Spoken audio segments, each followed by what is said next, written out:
আমন্ত্রণ সংবাদ সারা দেশে আপনাদের সঙ্গে আছি আমি ইশরাত জাহান। 5 দফা দাবিতে বিভিন্ন মেডিকেলে ইন্টার্ন চিকিৎসকদের কর্মবিরতি অব্যাহত রয়েছে। এতে ব্যাহত চিকিৎসা সেবা, ভোগান্তিতে পড়েছেন রোগী ও স্বজনরা। চাপ সামলাতে হিমশিম খাচ্ছেন চিকিৎসকরা। বন্ধ রয়েছে মেডিকেল শিক্ষার্থীদের সকল একাডেমিক কার্যক্রম। বিএমডিসির বিরুদ্ধে করা রিট প্রত্যাহারের পাশাপাশি 5 দফা দাবিতে আন্দোলন করছেন তারা। এমবিবিএস ও বিডিএস ছাড়া চিকিৎসক স্বীকৃতি বন্ধের দাবি জানাচ্ছেন তারা। 48 ঘন্টার মধ্যে দাবি মানা না হলে নতুন কর্মসূচি দেওয়ার কথাও জানান আন্দোলনকারীরা।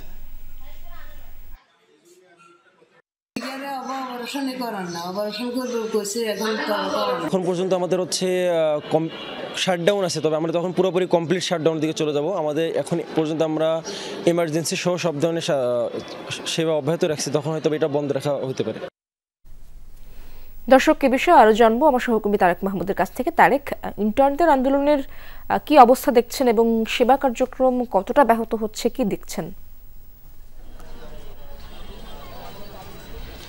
ইশরাত, এখন পর্যন্ত ইন্টার্ন চিকিৎসকদের যে সেবা কার্যক্রম সেটা গত কয়েকদিন থেকেই কিন্তু ব্যাহত হচ্ছে। এবারে রাজশাহী মেডিকেল কলেজ হাসপাতালে যারা সিনিয়র চিকিৎসক রয়েছেন এবং নার্স রয়েছেন তাদের সেবা দিয়ে কিন্তু রাজশাহী মেডিকেল কলেজ হাসপাতালে রোগীদের সেবা চলছে। এছাড়াও জরুরি বিভাগে চিকিৎসকরা রয়েছেন এবং ওয়ার্ডগুলোতে সকাল থেকে আমি যতটুকু জানতে পেরেছি যে সিনিয়র চিকিৎসকরা তারা রাউন্ড দিয়েছেন, তবে ইন্টার্ন চিকিৎসকরা না থাকায় ইন্টার্ন চিকিৎসকদের যে সেবাটি সেটি কিন্তু অনেকটাই ব্যাহত হচ্ছে।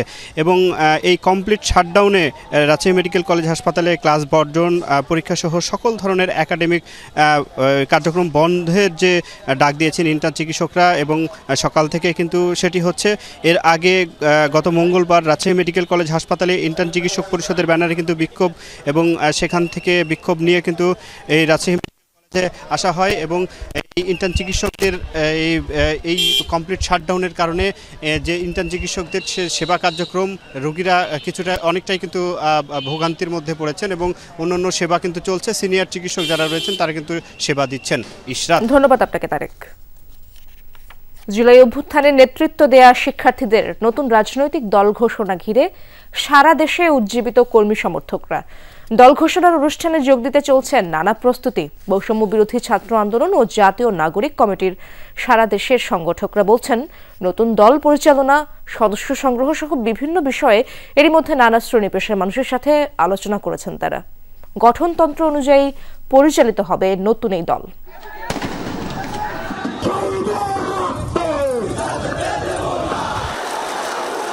ছাত্র জনতার আন্দোলনে দোর্দণ্ড প্রতাপশালী আওয়ামী লীগ সরকারের পতনের পর থেকেই সবার প্রত্যাশা নতুন এক বাংলাদেশের।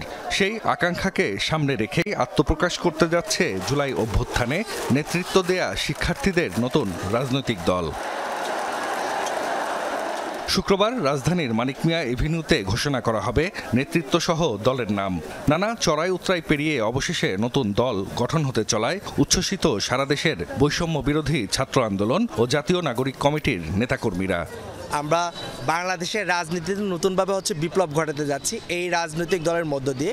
তো আমরা এটা নিয়ে খুবই এক্সাইটেড। আওয়ামী লীগ, বিএনপি এই দুইটা দলের বাইরে নতুন একটা দল আসুক, বাংলাদেশের প্রত্যেকটা ছাত্র জনতা সহ সবাই এটা চায়। তো সবার আসলে আশা-আকাঙ্ক্ষার প্রতিফলন হবে আমাদের এই দলের মাধ্যমে। দল ঘোষণার অনুষ্ঠানে যোগ দিতে সারা দেশের নেতাকর্মী ও সমর্থকরাও প্রস্তুতি নিচ্ছেন। রংপুর জেলা ও মহানগর থেকে 5,000 কর্মী সমর্থক বাস, গাড়ি ও ট্রেনে রাজধানীতে আসবেন বলে জানিয়েছেন বৈষম্য বিরোধী ছাত্র আন্দোলন ও জাতীয় নাগরিক কমিটির সংগঠকরা। চট্টগ্রাম জেলা ও মহানগর থেকে 50টি বাস এবং বরিশাল থেকে 20টিরও বেশি বাস যোগে রওনা হবেন কর্মী সমর্থকরা। রাজশাহী, ময়মনসিংহ, সিলেট সহ অন্যান্য জেলাতেও চলছে তৎপরতা।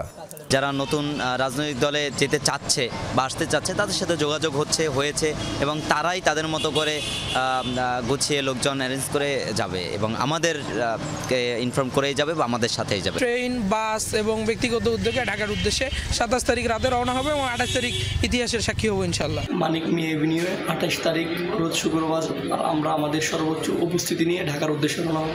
ইতিমধ্যে আমাদের কার্যক্রম সম্পন্ন করেছি। বৈষম্য বিরোধী ছাত্র আন্দোলন ও জাতীয় নাগরিক কমিটির স্থানীয় সংগঠকরা বলছেন, যারা সুস্থধারার রাজনীতি করতে চান তাদের জন্য নতুন এই দলের দরজা খোলা থাকবে। দলের গঠনতন্ত্র হাতে পেলে সেই অনুযায়ী কার্যক্রম পরিচালনা করা হবে। সাংগঠনিক কার্যক্রমের জন্য অফিস নেয়ার ক্ষেত্রেও কেন্দ্রীয় নির্দেশনার অপেক্ষায় তৃণমূলের সংগঠকরা। আমরা জনগণের কাছাকাছি গিয়ে জানার চেষ্টা করেছি তারা নতুন যে রাজনৈতিক দল তার মধ্যে কেমন রাজনীতি দেখতে চায় এবং তারা কিভাবে সেটার সাথে সম্পৃক্ত হতে চায়। ফ্যাসিবাদ বিরোধী আন্দোলনে আমাদের পক্ষে যেই শক্তি ছিল তারা সকলেই সাদরে আমরা গ্রহণ করব, সাদরে আমন্ত্রিত। হিউজ সংখ্যক একটা লোক আছে যারা এই আন্দোলনকে ধারণ করে এবং আগামীর বাংলাদেশকে নতুনভাবে দেখতে চায়, তারা এই দলের সাথে সম্পৃক্ত হবে আমাদেরকে আশ্বস্ত করছে। ব্যয় বহন করার মতো যে একটা সুনির্দিষ্ট নীতিমালা, এটা আমাদের পূর্বে ছিল না। আমরা আশা করি কেন্দ্র থেকে শীঘ্রই এরকম নীতিমালা আসবে এবং আমরা অতি শীঘ্রই বরিশালে অফিস নিব। জুলাই অভ্যুত্থানে তৃণমূলের নেতৃত্ব দেয়া শিক্ষার্থীদের প্রত্যাশা, দেশের আপামর জনসাধারণের ভালোবাসায় এগিয়ে যাবে নতুন দল। সমৃদ্ধ বাংলাদেশ গড়ার প্রত্যয় তাদের। জাহিদ হাসান, যমুনা নিউজ। নীলফামারীতে চলছে বিজিবির মাদকদ্রব্য ধ্বংস অনুষ্ঠান। এ বিষয়ে আরো জানবো আমার সহকর্মী মাহমুদ রাফিনের কাছ থেকে। রাফিন, মাদকদ্রব্য ধ্বংস অনুষ্ঠানের বিস্তারিত কি তথ্য রয়েছে আপনার কাছে?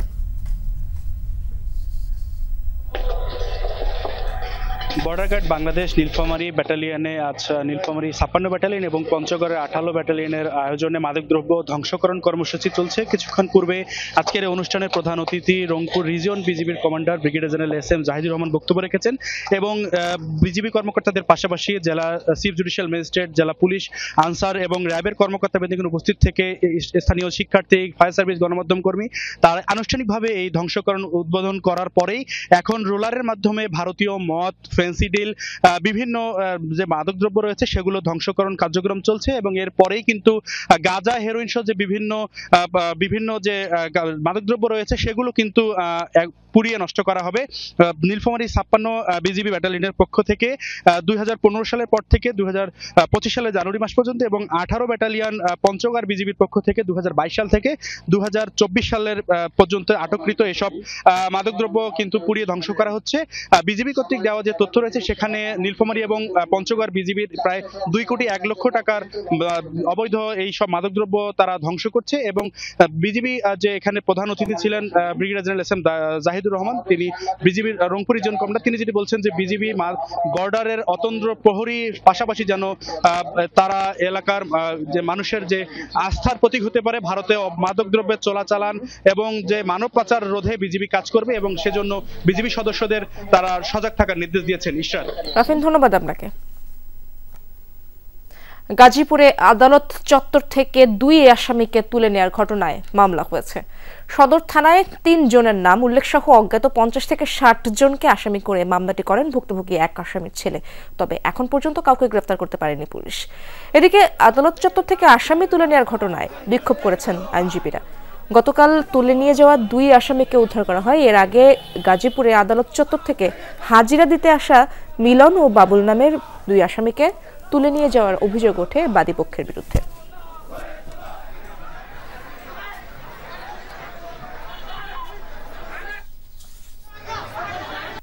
সুনামগঞ্জের ফসল রক্ষা বাঁধ নির্মাণে অনিয়ম হচ্ছে বলে দাবি করেছে টিআইবি।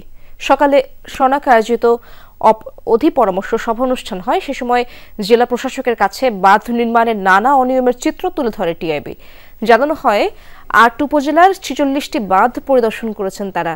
এই বাঁধগুলোতে ঠিকমতো দুর্মজ ও ঘাস লাগানো হয়নি, নেই প্রকল্প সাইনবোর্ড, কোনো বাঁধে মাটির বদলে বালু দেওয়া হয়েছে বলে বলা হয় এবং কাজ দেরিতে শুরু হয়েছে বলে দাবি করা হয়।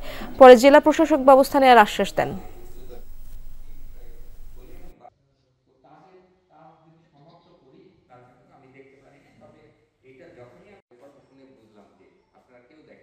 মুন্সিগঞ্জের শ্রীনগরে একটি কবরস্থান থেকে 7টি কঙ্কাল চুরি হয়েছে।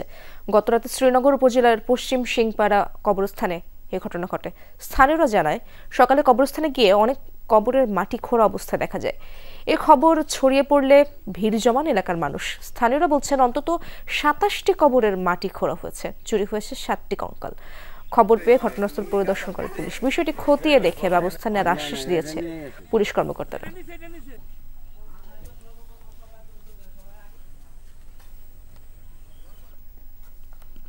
দর্শক, এই ছিল সংবাদ সারা দেশের এখনকার আয়োজনে। এতক্ষণ যারা সঙ্গে ছিলেন সবাইকে ধন্যবাদ।